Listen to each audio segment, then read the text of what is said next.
بسم اللہ الرحمن الرحیم۔ السلام علیکم ناظرین، جواد اقبال بک ریویوز کے ساتھ آپ کی خدمت میں حاضر۔ بکس پہ ریویو دینے کا کانسیپٹ سہیل شفیق صاحب نے جناب شیئر کیا تھا مجھ سے۔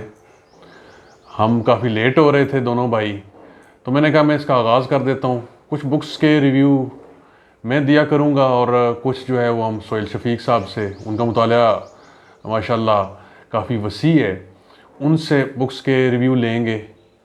کتابوں کا تعارف، کتابوں کے اندر کیا ہے، کتابوں کی دنیا، وہ لے کے ہم آپ کی خدمت میں حاضر ہوتے رہیں گے۔ آج ایک کتاب جو میں آپ کے سامنے لے کے آ رہا ہوں وہ ہے راجہ گدھ۔ راجہ گدھ زہیب، اسے تھوڑا سا کریں، زوم کریں، فوکس اس پہ کر کے دکھائیں۔ یہ کتاب ہے جناب بانو قدسیہ صاحبہ کی۔ بانو قدسیہ صاحبہ اہلیہ تھیں اشفاق احمد صاحب کی۔ بکس کا تعارف جو ہے وہ میں اپنے اسٹوڈنٹس، اپنے بچوں کو وہ کراتا رہتا ہوں۔ یہ کتاب میں نے دی بھی زہیب کو ہے کہ جی اسے پڑھیں، اس سے پہلے شاید اس کا تھوڑا سا سسپینس کم ہو جائے، لیکن تعارف کم از کم اسے اس کتاب کا ہو جائے گا، مقصد اس کتاب کا اسے بھی پتہ چلے گا، اور آپ میں سے جن لوگوں نے یہ کتاب نہیں پڑھی انہیں پتہ چلے گا، دلچسپی پیدا ہوگی، اور ریکویسٹ کروں گا یہ کتاب ضرور پڑھیں۔ کتاب یہ ناول ہے اور ٹائٹل اس کا راجہ گدھ۔ بانو قدسیہ انہیں عام طور پہ بانو آپا کہا جاتا ہے۔ اشفاق احمد صاحب کی طرح ہی آپ کا بھی احترام وہ اہل عقل، اہل خرد، ادب شناس لوگ جو ہے وہ کرتے ہیں۔ اس کا ٹائٹل بڑا سمبولک ہے، گدھ، اور گدھ بھی وہ راجہ ہے۔ گدھ یعنی کہ ولچر، وہ کیا کرتا ہے کہ وہ کھاتا ہے مردار۔ مردار یعنی حرام۔ حلال اور حرام کی بحث جو ہے وہ اس ناول کے اندر وہ بڑے خوبصورت انداز میں بانو آپا نے وہ پیش کی ہے۔ مرکزی کردار قیوم، اس کا دوست آفتاب، اور ان دونوں کی کلاس فیلو سیمی ہے۔ قیوم اور آفتاب یہ گورنمنٹ کالج میں یہ پڑھتے ہیں، سیمی بھی ان کی کلاس فیلو ہے، تینوں لٹریچر کے سٹوڈنٹس ہیں، اور یہ ایک ٹرائکا ہے۔ قیوم مرکزی کردار ہے لیکن ویلنس ہیرو ہے، اسے ہم ہیرو نہیں کہہ سکتے، اور آفتاب کو بھی پورے طریقے سے ہیرو نہیں کہہ سکتے۔ اس میں بھی وہ جو ایک کلاسیکل ہیرو کی خصوصیات ہوتی ہیں وہ نہیں ہیں، وہ بڑا کمپرومائزنگ سا ایک طرح کا، کسی حد تک آپ کہہ سکتے ہیں بزدل قسم کا کریکٹر ہے، جو اپنی ہیروئن کو چھوڑ کے وہ الگ ہو جاتا ہے۔ اس ٹرائکا میں ہے کیا کہ سیمی آفتاب کے عشق میں مبتلا ہے، اور قیوم وہ کسی حد تک سیمی کے عشق میں مبتلا ہے، لیکن قیوم کے ساتھ معاملہ یہ ہے کہ وہ گدھ کا کردار ادا کرتا ہے۔ وہ دوسروں کا جو حق ہے وہ کھاتا ہے، دوسروں کے حق کو استعمال کرتا ہے، دوسروں کی چھوڑی ہوئی چیز کو استعمال کرتا ہے، اور گدھ کی طرح وہ مردار پہ پلتا ہے۔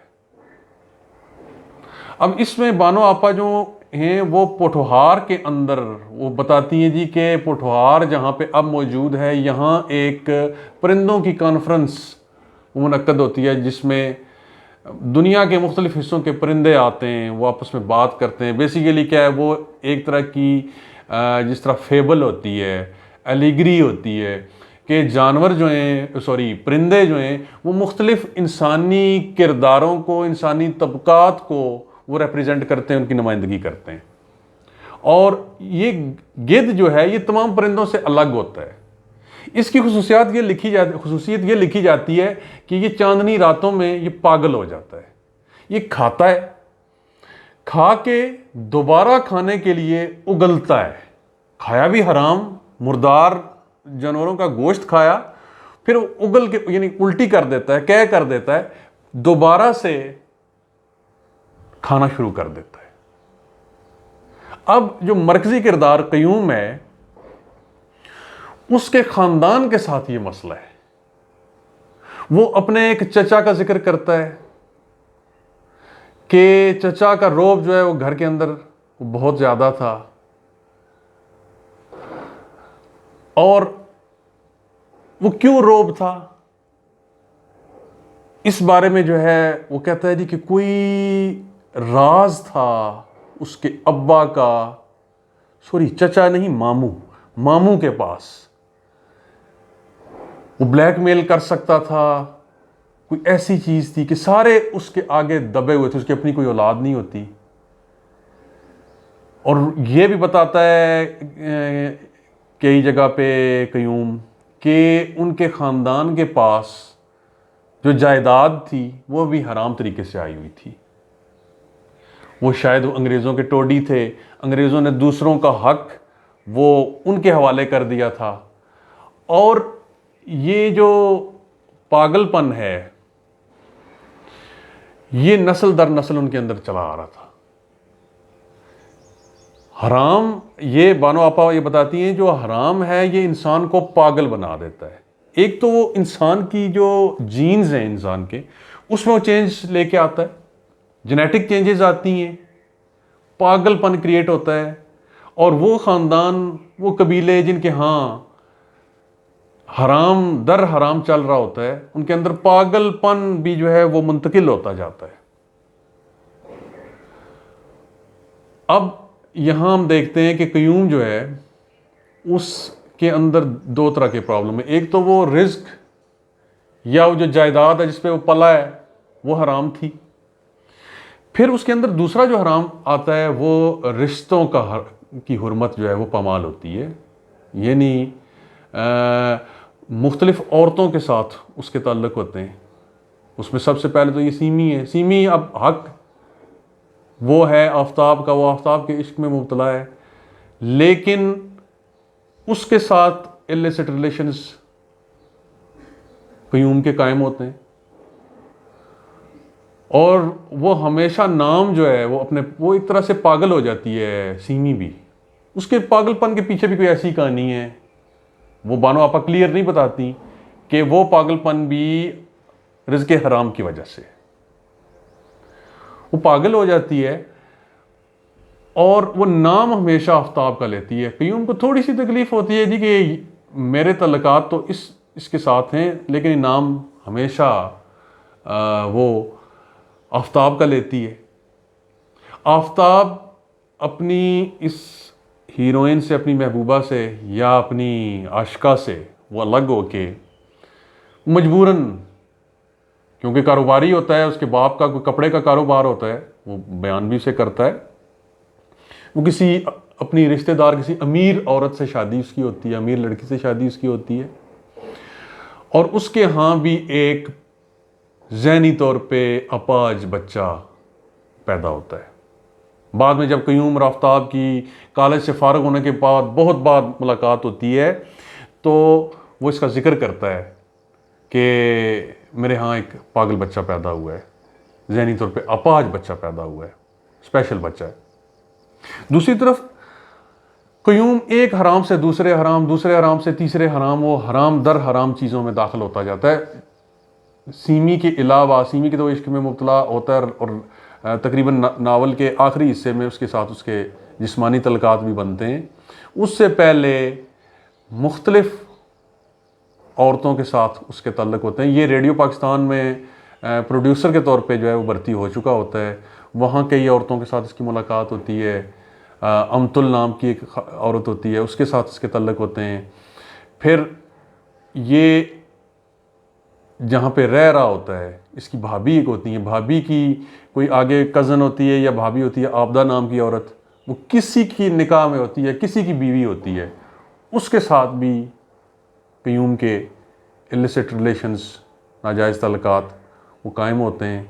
یعنی اس کی عادت یہ ہے کہ دوسروں کا حصہ یعنی مردار جو ہے اس پہ پلنا ہے. تو ہوتا کیا ہے، جب یہ توبہ طائب کر کے وہاں سے نکلنے کی کوشش کرتا ہے کہ جی میں یہ حرام کاری وہ چھوڑ دوں، تو یہ کسی رشتے کرانے والی سے کہتا ہے کہ مجھے کوئی نیک عورت کسی سے میری جو ہے وہ شادی کروا دو. وہ نیک عورت سے اس کی شادی کرواتی ہے ڈھونڈ کے.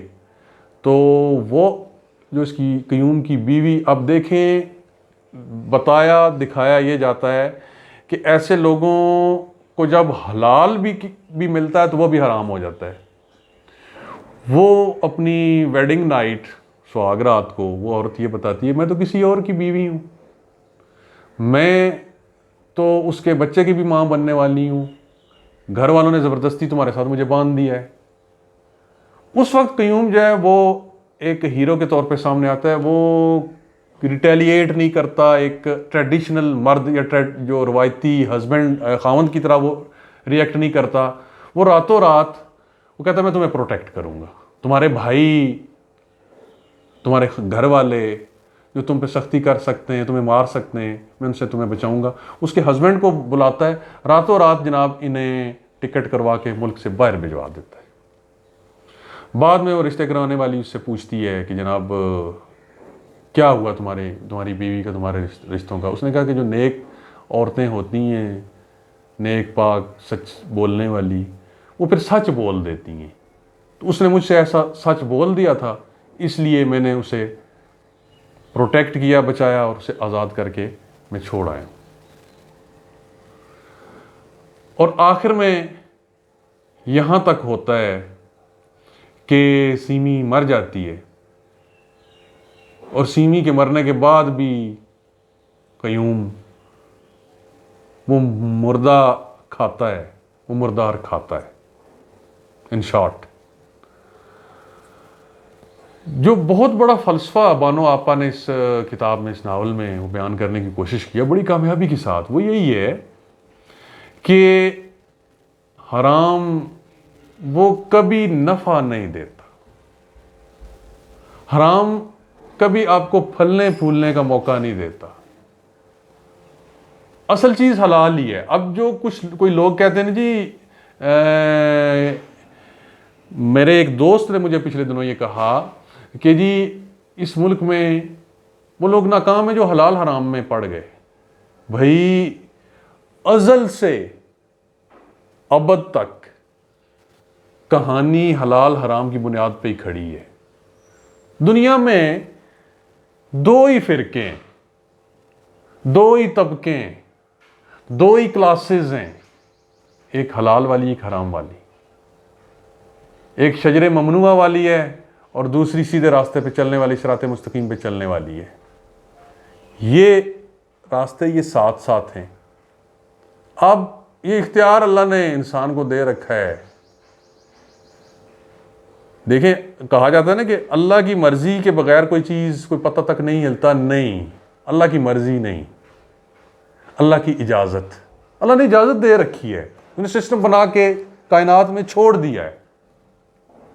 وہ کوئی انسان جب گناہ کرتا ہے تو ایک دم سے آ کے اس کا ہاتھ نہیں پکڑتا. کوئی حرام کا رستہ اختیار کرتا ہے ایک دم سے اس کی گردن پہ اللہ پاک کا ہاتھ نہیں پڑتا، حالانکہ پڑ سکتا ہے. اللہ اس پہ قادر ہے لیکن وہ جلد باز نہیں ہے. یہ اللہ کی سنت نہیں ہے جلد بازی. بعض اوقات یہ ہوتا ہے، بعض اوقات کیا ہوتا ہے اکثر ہوتا ہے مکافات عمل ہو جاتا ہے جو اس ناول میں بھی دکھایا گیا ہے. لیکن کیا ہے کہ ایک دم سے آپ کی پکڑ نہیں ہوتی، پکڑ آخرت میں ہی ہوتی ہے. لیکن ہاں یہ جو حلال حرام ہے اس کے اثرات ہوتے ہیں، اثرات پھر نسلوں میں منتقل ہو جاتے ہیں. باپ کے گناہ کی سزا بیٹے کو نہیں ملتی لیکن جو وہ امپیکٹ کریٹ کر دیتا ہے اس کا حرام، وہ امپیکٹ نسلوں کو بھگتنا پڑتا ہے. اس کی میں مثال آپ کو صرف دے دوں. ایک شخص شراب پیتا ہے 10 سال 15 سال 20 سال، وہ توبہ کر لیتا ہے. توبہ قبول کرنے والا رب ہے. توبہ وہ قبول کرتا ہے، ہمارا عقیدہ ہے، ہمارا ایمان ہے اور اللہ ایسا ہی فرماتا ہے اگر صدقے دل سے توبہ کر لی جائے. لیکن کیا ہے وہ آخرت کے عذاب سے بچ گیا، اللہ کی رحمت میں آ گیا، اس کا معاملہ اللہ کے سپرد ہو گیا، ہم یہ کہہ سکتے ہیں۔ لیکن جو اس کے جسم پہ امپیکٹ کریٹ کر دیا شراب نے، وہ ختم نہیں ہو سکتا۔ اس کے اگر گردے ڈیمیج ہو گئے، اس کا معدہ اسے نقصان پہنچ چکا ہے، اس کا جگر متاثر ہو چکا ہے، وہ اثرات، وہ امپیکٹ اسے کریٹ، جو اس کے عمل نے کریٹ کیے ہیں، وہ اسے بھگتنے پڑیں گے۔ یہی حال ان گناہوں کا ہے، یہی حال حرام کا ہے۔ حرام سے انسان توبہ کر کے ایک سائڈ پہ ہو سکتا ہے، لیکن جو امپیکٹ کریٹ ہو گیا وہ بھگتنا پڑے گا۔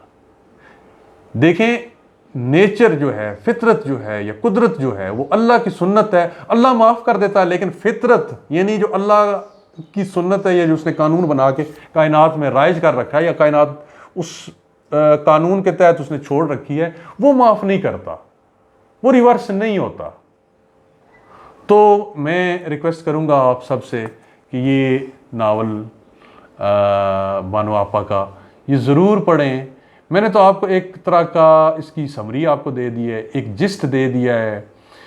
اس کے اندر جو فلسفہ ایک بڑا حلال و حرام کا، وہ آپ کے سامنے رکھ دیا ہے۔ باقی جو اس کی جو خوبصورتیاں ہیں ناول کی، جو اس کے واقعات ہیں، وہ آپ کو پڑھ کے ہی ملیں گے۔ تو میں امید رکھتا ہوں کہ جناب یہ کتابوں کے سلسلے میں بھی آپ اس میں جڑے رہیں گے۔ یہ کتاب اگر آپ نے پڑھ رکھی ہے اور یہ سمجھتے ہیں کہ کوئی چیز مجھ سے مس ہوئی ہے، یا مے بی مجھ سے کوئی غلط ہوئی ہے، وہ مجھ سے شیئر کریں تھرو کمنٹس، اپنی رائے دیں۔ جزاکم اللہ خیر۔